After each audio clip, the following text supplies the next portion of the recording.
Thank you for joining me today. My name is Alexander Ramos, and we're going to be talking about pet nuclear medicine department and the needs assessment that I conducted.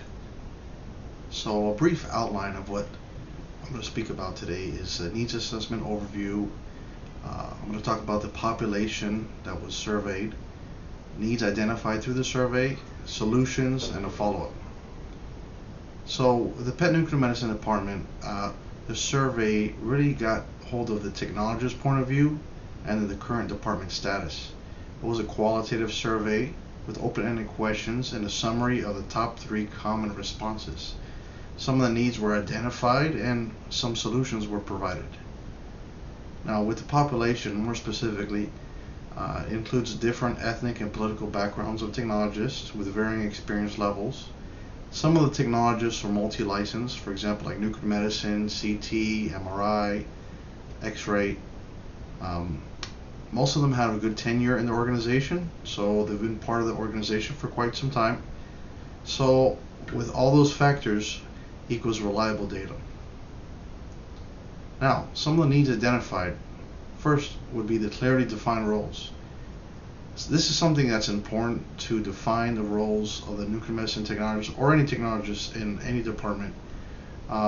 The cause of this is a lack of training in other departments, scheduling authorization, contacting nuclear medicine department various times throughout the day, and because of this, different responsibilities get added on to the nuclear medicine technologist role. This is something that's kind of difficult to correct because it's a lack of training in one department, and then it ends up responsibilities get shifted to the next department. Another area or need identified is a tech coverage, not enough technologists to meet the demand in certain sites, and this led to uneven workload leading to burnout. It happens in a lot of departments in radiology, not unique to nuclear medicine, but something that's very common.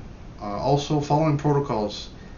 This is something that I spoke about in my paper, dose creep or protocol creep, where pretty much technologists float from site to site.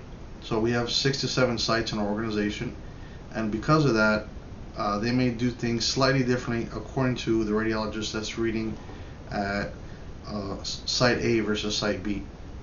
As a consequence, the protocols are not followed by the book, and this can lead to problems in the long term as far as like ACR accreditation, etc.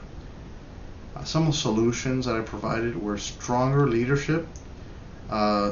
The solution to such a problem as this is to have leadership. It ensures the roles and responsibilities of the team members are clearly defined.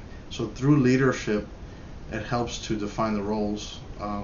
Another solution that I brought to the table was training, cross-train technologists to be more proficient with site-specific equipment, and also technology staffing.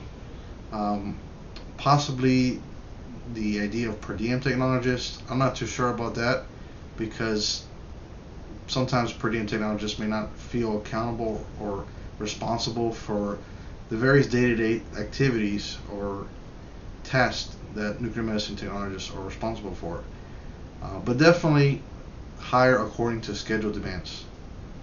Another solution for protocols was the ease of access via Google Drive.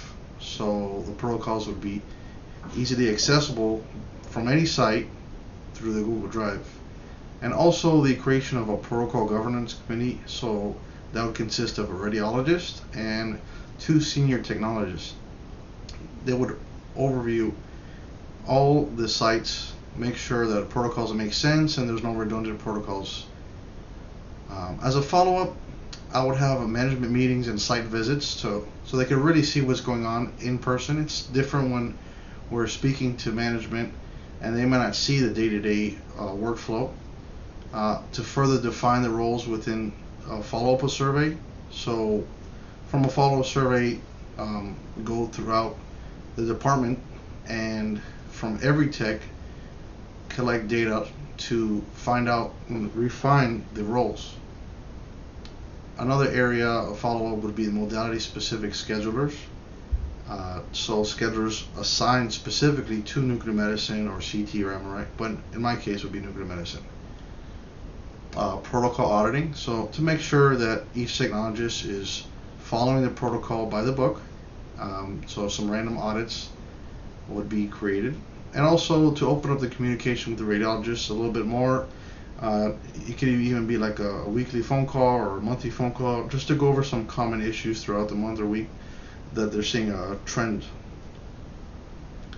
So with the organization adding new centers to its roster every 1 to 2 years, with the end goal of being the most extensive outpatient diagnostic facility within the county, with this rapid growth, it is vital to keep a competent staff to keep up with demand.